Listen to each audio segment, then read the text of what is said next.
Welcome to the Healthy Perspective Podcast with your host, chiropractor, entrepreneur, mentor, and author, Dr. Chris Bowman. He'll break down and extract the secret sauce behind his own success and the success of some of the top leaders in every category and from around the world.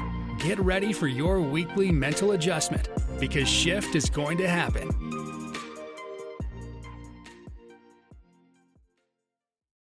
Well, hello, everyone. Welcome to another episode of the Healthy Perspective Podcast. Today we have with us Mr. Nick Fransen. He is a licensed acupuncturist and functional medicine specialist. He is the owner of Privia Natural Supplements, and for a decade he has helped over 1,000 women overcome their past trauma without therapy. He has worked extensively with many doctors around the world, including Dr. Thomas Rau, MD, of the Paracelsus Clinic in Switzerland, Ramir Banis, MD of Germany, and several others. He was a lead clinician at the Hope for Cancer Medical Center in Tijuana, Mexico, and currently operates the Fransen Center for Advanced Medicine. He specializes in emotional trauma, depression, anxiety, pain, autoimmune diseases, and autism. And for those of you that are listening and know me, you know these are all things that I am passionate as well. I have my lane and things that I help people with from my philosophy and my skill set. And so I'm so excited to bring Nick on from a same but different perspective, the root cause approach, but from a more physiological, supplement, homeopathic, functional medicine approach. So Nick, thank you so much for jumping on. I'm excited to have you. Chris, this will be a great experience. Thanks for bringing me on. So I always like to kind of talk about the why before we get into the what of what we do. And when you get into the niches that you have indicated, the autism and the deep emotional trauma and, those sort of things, usually there's some motivating factor of getting into, that field.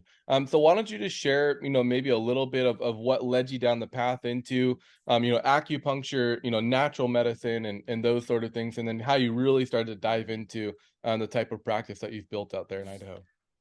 Yeah, Chris. So essentially, as any normal American starts out, we believe all the things that we were taught, right? Good and bad. And essentially, I had a son, age 2. He got one vaccination, an MMR. Within a couple of weeks, got a high fever. He lost all eye contact. He wouldn't answer to his name, and he just lost all his speech, and he disappeared. Took him to a developmental pediatrician who said, your son has autism. He's never going to talk. He's never going to walk. He's going to be violent when he gets older. And here's some antidepressants for you. Gave him to my wife at the time and for him, because this is how life's going to be. So strangely enough, Doc, I was actually working for a pharmaceutical company at the time. Wow. And so this became a real big life-changing event where immediately I recognized, well, that direction's not going to work. There's nothing there that they're going to offer.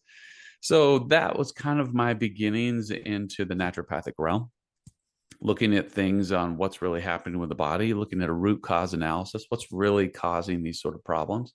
My son's 18 now. Mm-hmm. Right. He can ski down a black diamond, he can ride a skateboard, he can run 3 miles. He's been all over the world. He's been to Ukraine for stem cells a decade ago. He's been to India, Mexico multiple times, all the best autism docs in the US from all the autism events that I've gone to. So wow. He does really well, but he still struggles with expressive speech, And so that was kind of the beginnings of me getting into natural medicine. And that's a huge catalyst moment, where you did the right thing. So many of these, people that are very judgmental towards people that choose not to vaccinate or choose to question vaccines or, whatever, neglect the fact that you once were doing what you were told. Like, it's not like you're just this rage against the machine, rebel against anything I can, 16-year-old, type mentality. It's no, there was a moment that I did what I was told. I was the good dad, and it hurt me. And so I had to seek out other options. And I love that story that you told, because it really just like grips you and really shows the care that you have for your patients, knowing that this emotional trauma and neurodevelopmental issues are real for you. They're not just something that you've, patented a system or, franchised a system and they say, here you go. But this is something that I actually care about. And I think, a lot of people from my practice listen to this that have, kids with autism. I think this is a little bit maybe of a sidetrack, but I think it would be really helpful is as you learn more and more about natural medicine and, those sort of things, how did you make the decision on what to actually move forward with from a treatment, supplement, approach? And how did you kind of filter out the things that were maybe, because there's as great as the natural world is, there's also companies that are really good at marketing and and really bad at results. How did you kind of develop that filter for things that made sense for healing the body and things that, were maybe just a little bit more marketing heavy? Yeah, Doc, this is a great question, and one I don't typically get to go down. So I'm glad that you asked this. People will make all kinds of comments, as far as, oh, we should or we shouldn't. But I will tell you firsthand, experience can be a very forceful teacher, right? And it is through our experiences that we learn. We can learn through precept and example, someone who models good behavior. We learn something that's right and we adopt that, or we can, get our head kicked in a few times until we get it right. So in this particular scenario, this is just something that my lot in life that God said, this is what Nick's going to deal with. We adopted a rule. At least I adopted this rule after spending probably a couple $100,000 over 18 years, all kinds of different treatments, all kinds of therapies, owned a hyperbaric oxygen chamber at one time, all kinds of various medical devices. I got down to the idea of 3 months. I'll give you 90 days. I will do what supplements you ask me to do. I will do what therapies you think I should do. 90 days. If I don't see some sort of improvement or that it's doing something in my son, then I'm moving on, because I don't have unlimited funds and I'm not going to ride a horse that is in the wrong direction. That was the trouble with autism, is you just didn't know what was going to work and what wasn't going to work. So I had done enough things that in 90 days, I could tell you, this is something I'm going to continue to do, or I'm going to drop it. I'm going to move on to something different. So that was kind of a rule that I just kind of came up with, to save the money and make sure, we made progress with him over the years. Right. That's good. Yeah. Cause you got to draw some line, but then I can sympathize with, parents like yourself where it's like, well, what if on the 91st day, or what if just next, like there's this like fear of letting go, but then there's this fear of like, well, what if I do it for 8 months and nothing happened and I could have stopped at 3 and, saved myself a bunch of money. I felt after all the different things we tried, I felt 3 was enough. Yeah. If it was going to happen, I was going to get something, and it may not have been a lot, right? I just had to see, this is really, causing him to, have more stims, for example, right? Why is that the case? Or, we are seeing some improvement. It's small, but it's enough for me to continue. I felt 90 days was just a good marker. Right. I love it. No, I think thinking about, a lot of the biological processes that are happening within the body in 90 days, like, like lots of cells had cycled, lots of things have happened. Like there's, like you said, there should have been some indication, objective or subjective, that the body is doing something with whatever you're putting in the body. So I like that. And I think that's helpful and reassuring for a lot of people that are listening. And now kind of back to our regularly scheduled program, so how did you start to choose acupuncture and functional medicine and whatnot out of all the other, health therapies and whatnot that are out there? Well, at that time, I was actually working for a company out of Canada, and we were importing. I'd stopped the pharmaceutical job, and I was now working for a naturopathic company. Oh, cool. And so we were importing some very unique remedies, homeopathic remedies, out of Switzerland. So I kind of began to work with these and had some really unique experiences. And I felt acupuncture was a great avenue. It was close to where I was at.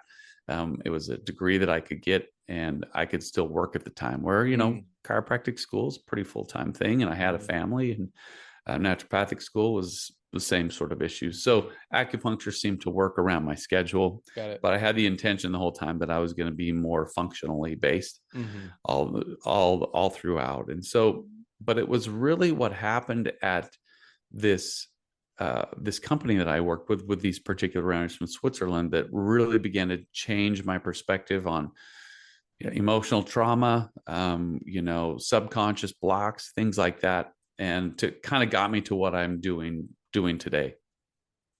I love it. Now, for some people that don't really know much about the holistic world, and one thing I think that the COVID era has been kind to us is the exposure of all these different types of ways to take care of your body. It's not just going to your in-person MD, at Kaiser, that you never know who you're going to get, type of thing. But not that that's a terrible thing, but you do have options, and you're not necessarily geographically limited. And functional medicine, I think, is one of the things that is still rising and getting more and more popular as more and more people understand. It's like, you can be my, my person that I call when I have an issue, and you don't have to live within an hour of me. So why don't you kind of describe functional medicine, and then kind of how you specifically practice? Because I know within the scope of functional medicine, some people test, some people don't, some people, this and that other thing. Why don't you give us just a little preview of functional medicine, and then kind of how you practice? So I don't do as much acupuncture as I used to. Not that it's bad. It just for some of the patients that I began to see, the acupuncture really wasn't the primary mode of treatment. And so I used to be in the realm of thinking where, you would come to me and I'd give you a bucket full of supplements, right? And that was good for business, but it was not always best for the patient. And they didn't always make the kind of changes that I really wanted to see them make. And so I started to kind of develop a little bit more into the homeopathy sort of era, or the area. And then additionally, I started to specialize a little bit more on emotional trauma, subconscious patterns of thinking, that many of our physical ailments, these chronic patients that have chronic pain issues, chronic migraine headaches, a lot of these things seemed to have psychological underpinnings, that there was maybe something in the past, something that they were aware of or they were not aware of. And this kind of became my go-to area where the patients I was starting to see, I was using this specific system out of Switzerland to treat them, and we were seeing some great results. Amazing. And I short preview of how I practice. We do something called the Insight CLA scans, and this shows us infrared thermography, basically a readout of what areas specifically in the spine are not regulating in their autonomic nervous system, and then a surface EMG scan, which gives us a similar understanding of the autonomic nervous system from more the musculoskeletal system. And almost every time, somebody with a typical chiropractic thing, neck pain, back pain, headaches, those sort of things, I don't see a ton of that, but I do. I'll tell them, like, look, your body is stressed here, and this is why you're feeling what you're feeling. And almost all of them kind of come back at me with like, well, where's the pinched nerve? Or where is the disc herniation? Or where is the DJG or DJD? Or, like these sort of things. Like, they're looking for some allopathic or pathological reason why they're feeling what they're feeling. And when I tell them, like, look, your nervous system is overwhelmed beyond its ability to adapt. That's why you're having symptoms. Symptoms are communicating to your brain, your consciousness, that if you continue to push this, if you continue life as is, things are going to get worse. These are symptoms or signs of breakdown, not something to cover up. And most of the time, these people are just like, so stress is causing my pain. I'm like, yeah. And they have such a hard time believing that. Like, they'll come and they'll start doing adjustments because they trust me, or they've heard adjustments will help. But it takes somebody so long to really come to terms with the habits of their daily living, whether it's their job, their diet, their lack of exercise, or they're overexerting themselves, is overwhelming their nervous system to the point where they can't physically or emotionally adapt, and they are experiencing the results of that. But they want some sort of pathological allopathic reason to hang on to why they have their symptoms and their pain. So why don't you kind of dive into, as scientific as you want to get, the effects of stress and how it does manifest, either psychosomatically or physically, and how really I can help my patients understand too that the stress that we have undergone in the past few years, that we've been going through, that we're going to go through, is really the main thing that we need to get a handle on if we really want to heal emotionally, physically, physiologically. That should keep us busy for a little while here. So no, that's really great. Really great there, Chris. And how you use some of those tools to kind of diagnose where there's, those an overactive sympathetic nervous system or a parasympathetic nervous system that's not in regulation, for example. So those things are all important, and you have to always make sure that you're covering all those things. I mean, if someone's coming in, I twisted my back working, we know there's a physical problem. We just need to adjust it, right? Mm-hmm. But when these things become chronic, we have to start looking at other root cause factors, right? Why is this constantly giving me troubles? So typically, when we can use trauma for an example, when someone goes through something traumatic, it could be a car accident, it could be the death of a family, it could be abuse, right? It could be, varying degrees, because trauma affects everyone. Everyone deals with it differently. For some, it could be enough to tip them completely over, and others, it just might be a little nudge, and they're able to process and go on. But typically, when we go through a traumatic event like a car accident, for example, we have elevated sympathetic nervous system. So that nervous system kind of goes into overdrive because we're in a heightened state of anxiety. And then we have corresponding things that happen in the body where we have elevated cortisol levels. And we have different elevated hormones that keep us in this hypervigilant state, which is normal, right? Which is a normal response. Now, the problem becomes when that normal response does not regulate. Mm-hmm. And all of a sudden, we fall into sleepless nights, or someone's going through a divorce, and the trauma that keeps reoccurring, and the grief or the stress or whatever it might be keeps one in this elevated state.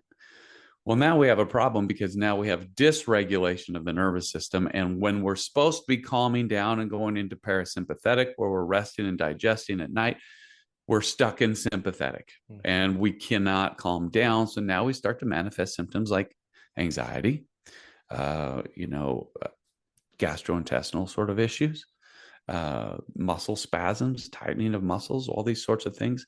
These are all a result of what stress can be causing, what events in life, if we're not processing them correctly, then we can fall into a pattern that can typically, it can last for years and even decades at some point. That's so helpful, and you explain it. I mean, it perfectly, and it's no wonder that people come to you, because it's like, oh, well, that makes sense. So why don't you kind of get into this, the specific protocols and things that you've learned from this company out of Switzerland and whatnot, because it's different, it's unique. It sounds like it's something that can help a lot of people if they just knew about it. Yeah. So first of all, we have a few remedies that are designed specifically for acute conditions, like a sympathetic nervous system that's stuck, right? Or a parasympathetic nervous system that's, you're stuck in and you can't get out of bed, for example. So, but when I went to work for this company, this was about a decade ago, these remedies are designed to treat old emotional issues or old subconscious belief systems. The things maybe we learned as a child, that we were told, here's how life is supposed to be for you, and here's how you're supposed to act, and here's how you're not supposed to act. Some of those things, of course, are good. Some of them may not be good for us, and maybe hampering our progress spiritually, emotionally, and can even damage us physically if it was really negative. So they're homeopathic remedies, and so there's some testing involved, some kinesiology-based testing. So they tested me the very first time, and they said, you pull up with a subconscious block associated with isolation. And I thought, I grew up on a potato farm in Idaho. I had a big family, a very religious family, great upbringing. I mean, we rarely got into any trouble. I mean, I had 64 in my graduating class, Chris. Wow. I mean, the worst we could do was jump the fence, Right. climb the city water tower, and steal some stop signs and kiss too many girls. So that, That's that was funny. pretty much, the extent of my upbringing. So Yeah. I thought, I'm not really an isolated person, Mhm. but I'll take these remedies. And these remedies, the total therapy is about a year long. It takes a while to unravel some of this stuff, right? Yeah. It's not like, boom, here's the pill, you'll be better in a week and all this will go away. Mhm. I didn't have any physical ailments that I was really dealing with at the time, nor emotional. So I started taking these homeopathics. Within about the first month, typical side effect you get is vivid dreaming. All right. Mm. And I had a dream, lots of dreams. Some were always very vivid, but one particularly stood out to me. It was actually an old memory. And it was like I was there, Wow. Chris. I mean, I was there. I saw myself as 8 or 9. I'm at the recess happens. I walk outside to go play on the baseball diamond with some friends, and 2 friends started making fun of me. And I saw myself just kind of turn around and go over to the monkey bars and just go play with someone else. And then I wake up, and it was just like as if it had happened. And I don't think I had thought of that moment since it had happened, right? Wow. And so this was kind of my first experience where this stuff seems to be getting really deep and sort of pulling out some old stuff that may be affecting me. And over those 3 months, I began to have new thoughts. And that's really what the result is. You begin to think differently. Maybe I do isolate myself a little bit, right? Maybe I should be engaged a little bit more in some things than I am. And so you begin to see life a little bit differently. And that's the uniqueness of how these work. And I can tell some more stories from patients and things as we go, but these are subconscious patterns of thinking that may not be in our best interest. And that's what we're seem to be targeting. I love it. And it's one of those things where it's like, it's really simple, but it's not like one of those that's too good to be true. Like it makes sense. Like if you're helping the body regulate and process, you're going to heal. Like, you know what I mean? And I love that about it. We talked a little bit about, what functional medicine is. Why don't you kind of get into now, kind of these homeopathics, these remedies that you're giving, what are they, how do they make that as deep as you want to go? I know you it's a topic that you can dive pretty deep in. Sure. So when I was introduced to these, and then I began to sort of subscribe to the way of thinking, like, my gosh, this stuff really does work. It was formulated in Germany by a medical doctor, Dr. Banis, who's a good friend of mine now. He was treating a lot of women who had a lot of emotional issues, and he was using Bach flower remedies. Now, most of us have seen Bach flower remedies. They're a diluted version of flower essences. They're homeopathic, right? And they work quite well. You can buy them at Sprouts and things like that. So he was using these homeopathics for these Bach flower remedies. And he said, I was getting great results. And it was great for business because it seemed like about every 3 months or 2 months, they would come back and they had just the same issues. Like it had helped them, but it wasn't enough to sort of heal them. So they were always coming back getting new remedies, but he said it was just not enough. So he sort of kind of went on this experimentation thing where he started experimenting with various dilutions of homeopathics and of course opening the broad spectrum to homeopathy. We can talk more about that in a bit. And so he tried very high potencies, which typically in homeopathy have an effect more on the mental, emotional, spiritual sort of state, and lower resonance remedies will typically relate to the physical. He eventually came up with about 28 different combinations. And he said they were working phenomenally well, so well that we got invited onto the equivalent of Oprah in Germany, he told me. And from there, it just sort of blew up. And Wow. so it's a very big company in Europe. This therapy's been there about 20 years. So Wow. there's 8 books, there's 300 articles, we've done 11 clinical studies. So it's not just a woo-woo sort of therapy, but it's been published in the Swiss Holistic Medicine journals. Wow. It's got a lot of bite to it. And it was from there that system, we just, it was in Canada for a while, it was in the US for a while, and then the FDA actually kicked it out, which tells you something. And then we actually found we had to have it manufactured here in the US. We found a great FDA approved facility, good enough to actually make pharmaceuticals, but they only do homeopathic remedies. So they've now made the remedies. We launched in January. And so we were super excited to bring this long-standing therapy to a lot of people suffering here in the US. So who can practice with these? Like, it's obviously not something that you're getting at Sprouts or, like something like that. How does that work? Yeah, so we're looking for 2 types of people. Number one, patients who want to get the therapy, and then we're looking for practitioners. So we're looking for people who have some sort of a health education, because it's homeopathic and that's not technically regulated as for a license per se. We really gravitate to, we have a fair amount of integrative medical doctors and chiropractors, acupuncturists, naturopaths, health coaches, right? If you've graduated from a health coaching sort of institute, and also integrative nutritionists, things like that, that are recognizing a lot of these people are women who are in this space and realizing, I like to work with emotions, right? This is kind of an area for me. So we say, if you're a practitioner, whatever you're doing, bring what you have, see if we can't add to it. See if we can't take your patients that you work with and put them into a different level and get them into places where they haven't been with their physical ailments, because that's the connection, that a lot of our physical ailments have psychological, emotional underpinnings. I love it. And I love that it's accessible. There's a lot of these therapies or things where it's like, I'm the only one and I charge hundreds of thousands of dollars. And those are the sort of, going back to almost our original conversation, that I've kind of told people to steer away. If this guy or gal is advertising as as your savior, most likely Right. it's a money grab. And so I love that it's accessible and available and easy enough where you don't have to be some PhD genius to apply. But I'm sure you have to be smart, but it's something that we're looking for more people that want to practice like this and that want to help reach people. I love that. Where can people learn more about you? Our website is the best place to start. It's at www.privia,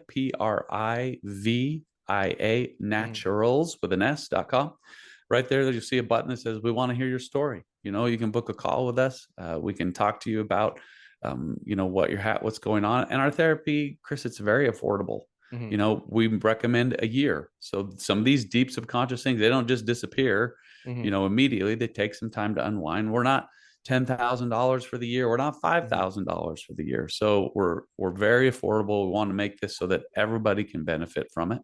And then practitioners that want to say, hey, you know what, this is something I want to add to my practice.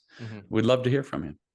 Great. Well, that's amazing information, and I think this was a amazing podcast that people are going to benefit from in many different ways. They're going to be confirmed, that I'm not crazy thinking either from a vaccine or medical standpoint to I thought there's something more than just medicine to treat my kid, to there is something that can help beyond just taking lots of fish oil or like those sort of things. Because I know, and you've probably experienced this too, whether it's a kid with neurodevelopmental issues or somebody that's experiencing severe emotional trauma, it might be hard to take, like you said, a bucket full of supplements throughout the day.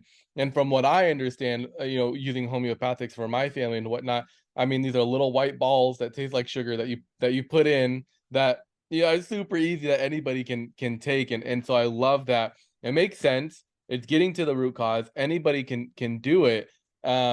And it's something that's not going to be traumatizing, furthering the issue, to actually get these kids or, whoever it is to take.